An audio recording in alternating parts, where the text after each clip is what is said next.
जब विरासत की तकसीम होती है तो बड़े बड़े ख़ानदान जो सालों से जुड़े बैठे होते हैं और मोहब्बतें होती हैं और प्यार होता है, और हमने ऐसे ख़ानदान भी देखे कि जो दिन रात खाना भी इकट्ठे खाते हैं, दुनिया में टूर करने भी इकट्ठे जाते हैं, एक दूसरे के दुख सुख में खड़े होते हैं, लेकिन ऐसे मामलात में आके उनकी जो इत्तेफाक है उसके ऊपर शैतान का तेशा चल जाता है। ये स्टेज बड़ी क्रिटिकल होती है, इसके बारे में इस्लाम क्या गाइडलाइन देता है? तो मैं ये समझती हूँ कि ये स्टेज क्यों आती है, पहले इस पे गौर करना चाहिए। तो ये स्टेज इसलिए आती है कि कभी राइट्स को एजुकेट नहीं किया जाता।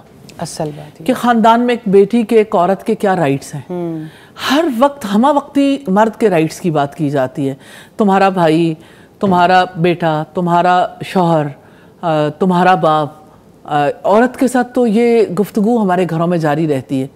लेकिन कभी बेटे से कहा जाता है कि तुम्हारी बहन, तुम्हारी बेटी, कभी उससे कहा जाता है कि तुम्हारी माँ।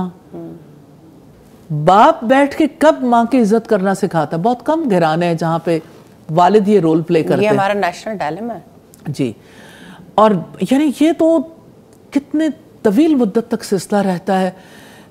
ख़ानदानी निज़ाम में पहले दादा दादी थे, रुखसत हो गए, बाकी जो थे अफराद यानी शौहर के बहन भाई वो अपने अपने घरों के हो गए। लेकिन सूरत हाल ये है कि उस औरत की इज्जत 20 साल में, 30 साल में, 40 साल में वो बुजुर्ग हो गई, वो भी किसी की दादी बन गई, वो किसी की नानी बन गई, लेकिन उसकी इज्जत नहीं है ख़ानदान में। इज्जत भी नहीं है, वो इनसिक्योर पोजीशन में उसके बारे में ख़ानदान में बच्चों के दरमियान, उसके बच्चों के दरमियान उसकी इतनी इमेज ब्रेकिंग होती है कि वो औरत बेचारी जो है, वो आज की औरत लक्को दक सहरा में तनहा खड़ी है, उसको समझ नहीं आती। और इर्द गिर्द से शयातीन जब उसे आवाज़ें देते हैं और उसे कहते हैं आओ हम तुम्हें एम्पावर करें, तो फिर सबको फील होता है कि हमारी औरत कहाँ जा रही है जी। तो हमें रुक के सोचना होगा और हमें औरत के बारे में थोड़ा सॉफ्ट कॉर्नर रखना होगा, जिसकी वजह से ख़ानदानी निज़ाम में बेहतरी आ सकती। तो जो विरासत की बात आपने की है, तो विरासत के बारे में मर्द को एजुकेट नहीं किया जाता। मर्द को ये बताया जाता है देखो तुम्हारी बहन तो अपने घर चली जाएगी और असल जो है वो तो इस ख़ानदान की आप ही हो। तो अगर जागीरदारों में देखें तो जागीरदार नहीं चाहते हमारी प्रॉपर्टी किसी और ख़ानदान में चली जाए। बिल्कुल। और फिर अब देखें कि जैसे यानी बाकी अफराद भी हैं, कम हैसियत वाले भी, दरमियानी हैसियत वाले भी, सोसाइटी में औरत के राइट को एजुकेट नहीं किया गया। एक माइंड सेट है, रियली बड़े बड़े अच्छे लोग हैं, लेकिन माइंड सेट का वो क्या करें?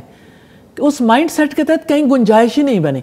मैं किसी खातून को जानती हूँ जो बहुत अल्लाह वाली खातून थी और उन्होंने अपने बच्चों की बहुत अच्छी तरबियत की, लेकिन इस फील्ड में वो भी अपने बच्चों को ट्रेन नहीं कर सकें।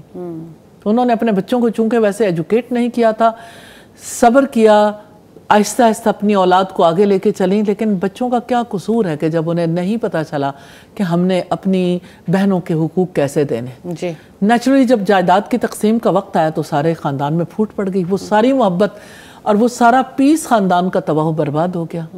और ऐसे हज़ारों ख़ानदान। राइट्स को एजुकेट करना पड़ता है, जिम्मेदारियों को एजुकेट करना पड़ता है। हमारे ख़ानदानों में जिम्मेदारियों पर बात की जाती है, लेकिन हक मर्द का ही तस्लीम किया जाता है, औरत का हक तस्लीम नहीं किया जाता, जिसकी वजह से यानी ख़ानदानों के अंदर जो एक तलखी है और नाखुशगवारियत है वो बढ़ती चली जाती है।